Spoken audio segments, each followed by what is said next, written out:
బీహార్‌లోని ముజఫర్పూర్ జిల్లాలో ఒక యువతి చేసిన సంచలన ఆరోపణలు కలకలం రేపుతున్నాయి.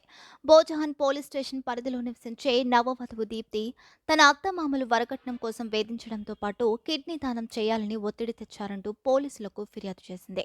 2021లో పెళ్లైన దీప్తి మొదట్లో సుఖంగా జీవించిందని పేర్కొంది. అయితే కొన్ని నెలలకే నగదు, బైక్ వంటి వరకట్న డిమాండ్లు వచ్చాయని ఆరోపించింది. ఆపై ఆమె భర్తకు కిడ్నీ సమస్య తలెత్తగానే కిడ్నీ ఇవ్వాలనే అత్తమామల డిమాండ్ తట్టుకోలేకపోయానంటోంది.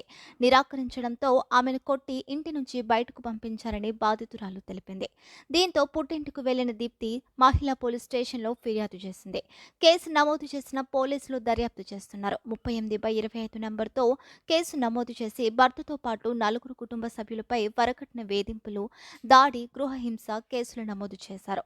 ఈ ఘటనపై రూరల్ ఎస్పీ విద్యాసాగర్ స్పందిస్తూ బాధితురాలికి న్యాయం చేయడంలో పోలీసులు పూర్తి స్థాయిలో కృషి చేస్తారన్నారు.